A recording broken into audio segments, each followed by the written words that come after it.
Welcome back to DeChamps Rants and Reviews. I'm Mark DeChamp Deschamps, and today I'm talking about the horror franchise Scream.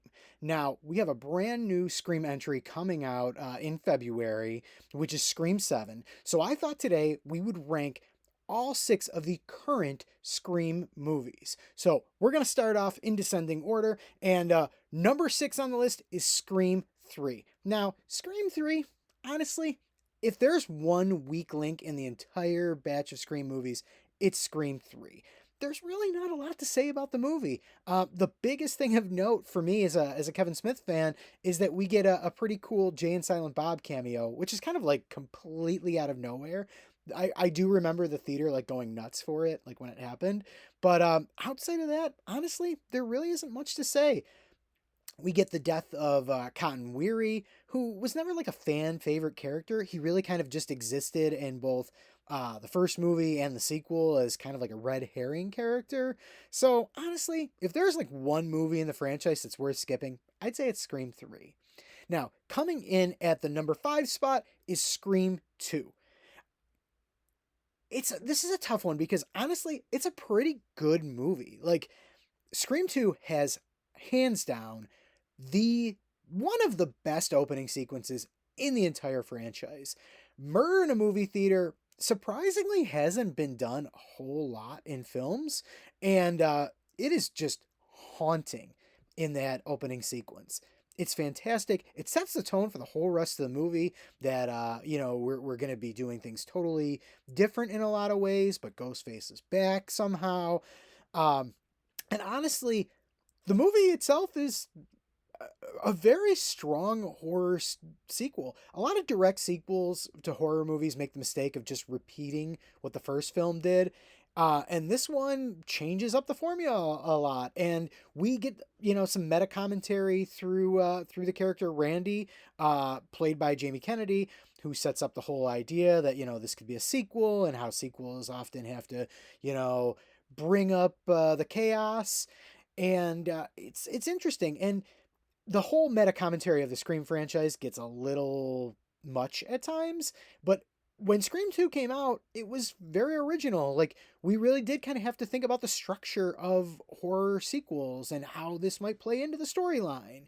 So, Scream 2, honestly, it's not a bad film. It's more of a testament to the quality of the rest of the series that Scream 2 is kind of low on the list. However, the fact that they killed off Randy's character is still something that like has devastated Scream fans for a long time, and it kind of pushes this one down the list. I'm not gonna lie, he was a great character, and losing him was devastating back in the day. The next entry in the series on this list is number 4, Scream 6. Now, this one is actually this is a tough one because honestly, it easily could have taken the third spot, and that's because the strength of the cast. So we'll get into that when I talk about Scream 2022, but Scream 6 picks right up where that movie left off.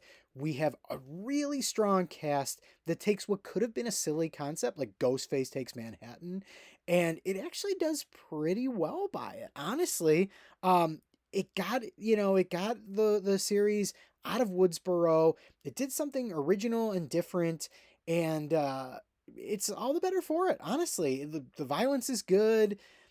I like Scream 6 a lot, and just like Scream 2, the placement of it on the list is not because it's a bad film.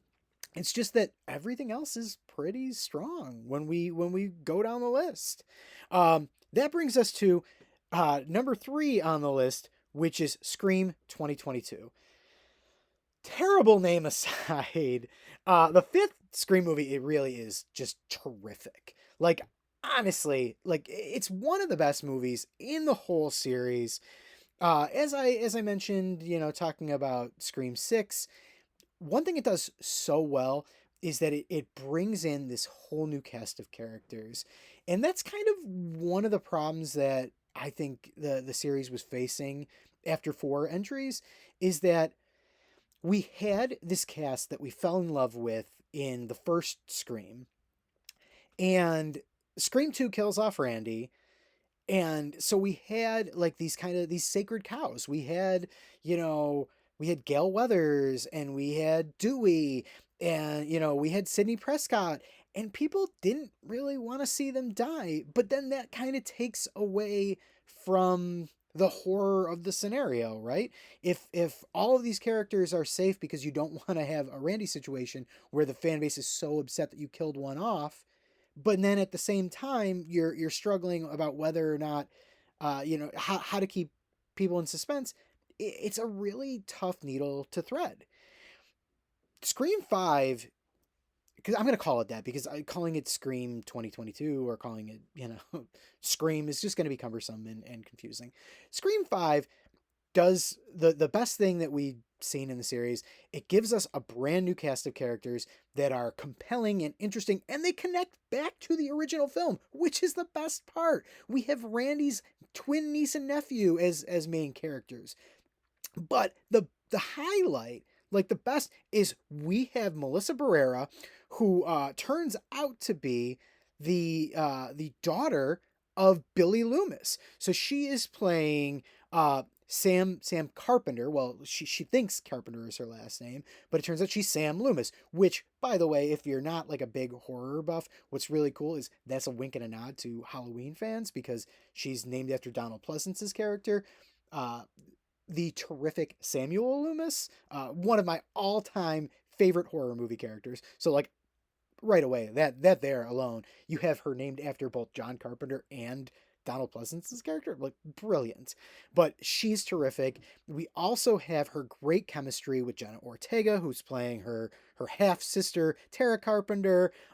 We're immediately invested in these characters, and how they go back to the original. So we have this great passing of the torch, because we do have the surviving three in there, and it all works so well. I love Scream 5. And it's just because it makes all these really, really smart choices. It connects back to the original while still doing something fresh and paving a new path. Adore this movie. It's fantastic. And on top of all of that, as if that wasn't enough, you also have Jack Quaid in there. And listen, Jack Quaid has really kind of started to earn himself this great reputation with horror movies, where he understands the assignment. He knows exactly who he's supposed to play, and he's having a blast with it, and he's terrific. And if you see this movie and you agree with me, you really like Jack Quaid in this, go see Companion if you haven't already. It came out in 2024. But I recommend, don't read a single thing about it. Just go in blind. He's great. The whole movie is great. And it's another example of Jack Quaid understanding the assignment, exactly who he's supposed to play and what he's supposed to be doing. That brings us to number 2 on the list, Scream 4. Now, Scream 4 is kind of a funny movie. When it came out in 2011, it kind of got panned. People didn't really care for it. A lot of people thought, it was treading water, and but one thing that's really cool about this movie is that time has really redeemed it.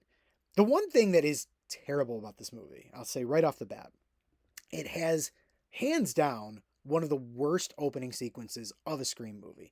It's too meta, it's too over the top, it's really silly. I can't stand it.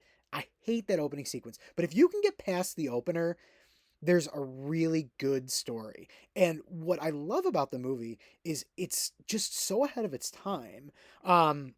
Like the original Scream, Scream 4 had something to say about our society and where things were kind of heading. It actually managed to predict a lot about social media and internet celebrity culture, and Twitch streaming and all this stuff. It was very, very ahead of its time. If that movie was released today, I think it would be a huge hit, because it feels very much of the moment, and that's crazy for a movie that is now 15 years old. On top of all that, one of the problems that I do have with the Scream series is that a lot of the movies since the first one have kind of had weak weak killers. Like their motivation pales in comparison to what we had in the original movie, and they're not very memorable. Like it's hard to look back at some of the other Scream movies and really remember what the heck they're doing, why they're going after Sidney Prescott or killing anybody for that matter. And what I love about Scream 4 is that we have a terrific killer who has a really cool motivation and comes closer to succeeding than like anybody else in the series, honestly. Like Scream 4, super underrated.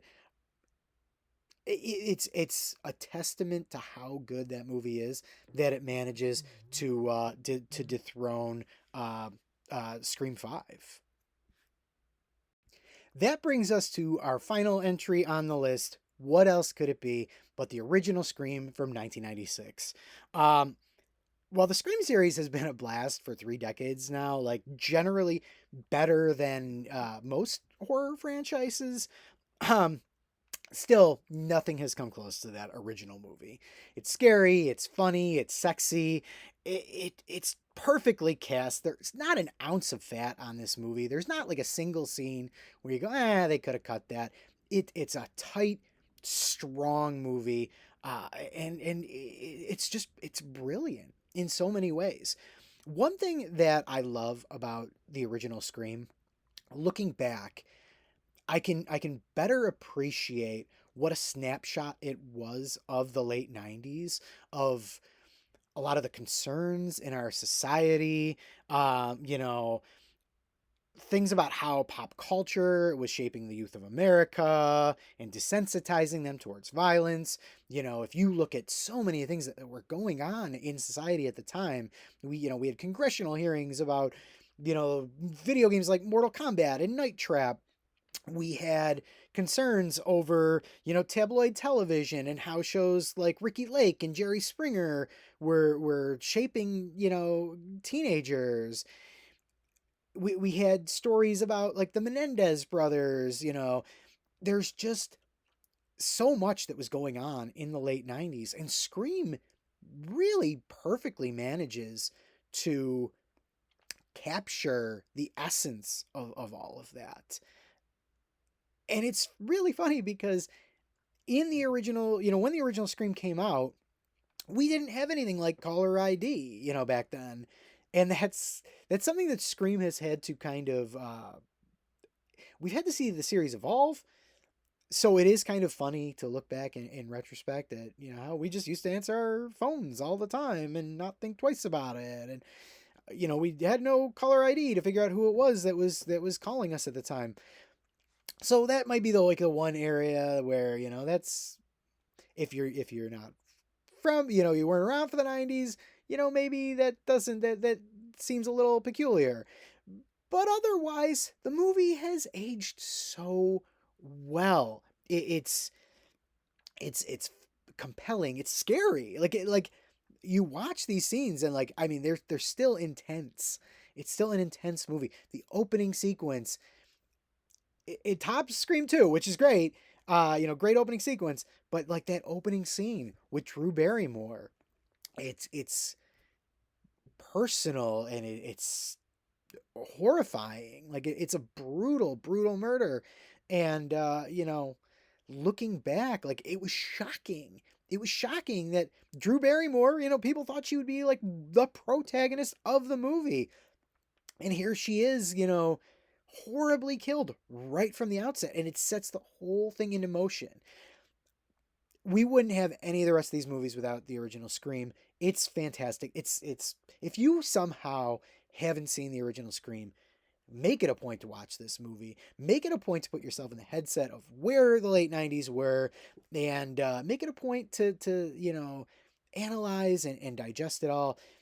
I love this movie. I think it is the pinnacle of 90s horror movies, at least one of the best 90s horror movies. If there's one thing that's kind of unfortunate about the success of Scream, is that we got a lot of other slasher movies like in that era that it kind of unfairly got like lumped with. We got I Know What You Did Last Summer, we got Urban Legends, and like none of them hold a candle to Scream. Like you watch I Know What You Did Last Summer, and like it's all right. Like, but like it has nothing on Scream, and it's really funny to like we got like a the I Know What You Did Last Summer Legacy sequel last year, and it was funny because like they're trying to make it like these characters are Jennifer Love Hewitt's character is Nev Campbell, like equivalent to like Nev Campbell's Cindy Prescott, and like no, she's not at all whatsoever. Um, Scream is in a class of its own, and after all these years, nothing has topped it. We'll see. We'll see if Scream 7 manages to do it. I highly doubt it. I'm excited for it, but it'll be tough. Hopefully, hopefully we'll get something that exists with the best of the best. Hopefully it won't be, towards the bottom with Scream 3. Anyway, that's my ranking of the series. Recapping, we had the original Scream at number 1. We had Scream 4 at number 2. We had Scream 2022 at number 3. We had Scream 6 at number 4. We had Scream 2 at number 5. And we had Scream 3 at number 6. So I want to know what you think. Do you agree with me on the ranking? Is there something I missed? Are you a giant Scream 3 fan and feel like I was totally wrong on this? And how dare I? Let me know in the comments. Hit me up on social media. I'm on Blue Sky. That's like my primary social media presence. I'm at Mark MARC Dachamp DACHAMP. And if you liked my video, please think about subscribing. Please think about sharing. The more people that subscribe and the more people that share these videos, the more incentive we have to do more, and hopefully I'd really like to get some new reviews and stuff like that out there. So the more subscribers we have, the more I can do. So please think about subscribing. Thank you so much for watching, and you take care.